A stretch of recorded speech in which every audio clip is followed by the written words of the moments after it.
ಎಲ್ಲ SSLC ವಿದ್ಯಾರ್ಥಿಗಳಿಗೆ ಸ್ವಾಗತವನ್ನು ಕೊಡ್ತಾ ಇದ್ದೀನಿ. ಇವತ್ತು ಅಭ್ಯಾಸ 1.3ರಲ್ಲಿ ಮೂರನೇ ಪ್ರಶ್ನೆ ಸಮಾಂತರ ಶ್ರೇಣಿಯಲ್ಲಿ. ಅದರಲ್ಲಿ ಒಂದನೇ ಪ್ರಶ್ನೆ a = 5, d = 3, an = 50 ಆದರೆ n ಮತ್ತು Sn ಅನ್ನು ಕಂಡುಹಿಡಿಯಿರಿ. ಮೊದಲಿಗೆ ನಾವು ಇಲ್ಲಿ n ಅನ್ನು ಕಂಡುಹಿಡಿಯಬೇಕು, ಆನಂತರ Sn ಅನ್ನು ಕಂಡುಹಿಡಿಯಬೇಕು. ಹಾಗಿದ್ದರೆ ಮೊದಲಿಗೆ an ಸೂತ್ರವನ್ನು ಉಪಯೋಗಿಸಿಕೊಳ್ಳೋಣ. an = a plus n minus 1 into d. an ಬೆಲೆ 50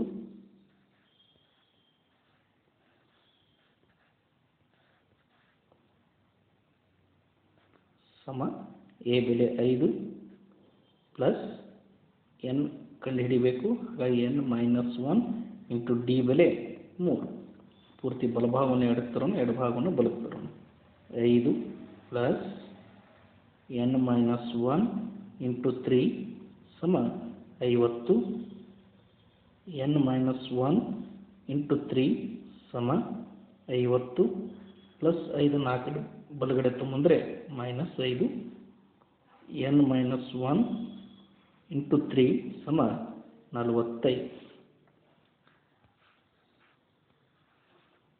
ನೋಡಿ, n minus 1 into 3 = 45. 3 = 45. ಹಾಗಾದರೆ n minus 1 ಸಮ 45 ಗುಣಿಸು 3 ಬಲಗಡೆ ಬಂದರೆ ಭಾಗಿಸು 3. 3 ಅಂದರೆ 3 15 45. ಹಾಗಾಗಿ n minus 1 = 15. n = 15 ಮೈನಸ್ 1 4 ತುಂಬರಿ ಬಲಗಡೆ ತಂದರೆ ಪ್ಲಸ್ 1 ಆಯಿತು. ಹಾಗಾದರೆ n = ಎಷ್ಟಪ್ಪ ಅಂದರೆ 16. ನೋಡಿ, n ಬೆಲೆಯನ್ನು ನಾವೀಗ ಕಂಡುಹಿಡಿದ್ವಿ. ಈಗ ನಾವು n ಬೆಲೆಯನ್ನು ಕಂಡುಹಿಡಿದ್ವಿ. ನೆಕ್ಸ್ಟು ಇದೇ ಉಪಯೋಗಿಸಿಕೊಂಡು Sn ಅನ್ನು ಕಂಡುಹಿಡಿಯೋಣ. ನೋಡ್ಕೊಳ್ಳಿ, ಇಲ್ಲಿ Sn ಸೂತ್ರವನ್ನು ಹಚ್ಕೊಳ್ಳೋಣ. ಹಾಗಾದರೆ ಇಲ್ಲಿ ಯಾವ ಸೂತ್ರವನ್ನು ಹಚ್ಕೊಳ್ಬೇಕು, ಸ್ವಲ್ಪ ಅದ್ರ ಕಡೆ ಗಮನವನ್ನು ಕೊಡೋಣ. ನೋಡಿ, ಇಲ್ಲಿ ನಮ್ಗೆ ಏನೇನು ಗೊತ್ತಿದೆ ನೋಡ್ಕೊಳ್ಳೋಣ. a ಬೆಲೆ ಗೊತ್ತಿದೆ, d ಬೆಲೆ ಗೊತ್ತಿದೆ, an ಬೆಲೆ ಗೊತ್ತಿದೆ. ಹಾಗಾಗಿ ಮೊದಲು ಆಮೇಲೆ n ಅನ್ನು ನಾವು ಕಂಡುಹಿಡಿದ್ಬಿಟ್ಟು, ಹಾಗಾದರೆ ನಾವು ಇಲ್ಲಿ an ಮತ್ತು a ಕೊಟ್ಟಾಗ ಮತ್ತು n ಕೊಟ್ಟಾಗ ಯಾವ ಸೂತ್ರವನ್ನು ಹಚ್ಚಿಕೊಂಡ್ರೆ ನಮ್ಗೆ ಈಸಿ ಆಗುತ್ತೆ ಅನ್ನೋದನ್ನು ನೋಡ್ಕೊಳ್ಳೋಣ.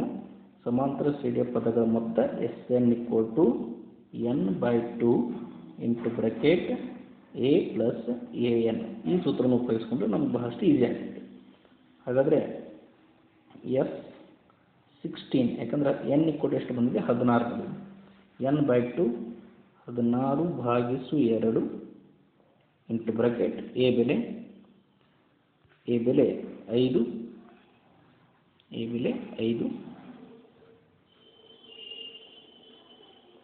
ಪ್ಲಸ್ an ಬೆಲೆ 50. That is equal to 2 1 2 8 16. therefore n2 into bracket 50 ಗುಣಿಸು 5 ಅಂದರೆ 55. therefore ಈಗ ಗುಣಾಕಾರ ಮಾಡೋಣ. 8 × 40, 4 ಇಲ್ಲ, 8 × 40ಕ್ಕೆ 4 ಕೂಡಿಸಿದರೆ 4 × 40. therefore S16 =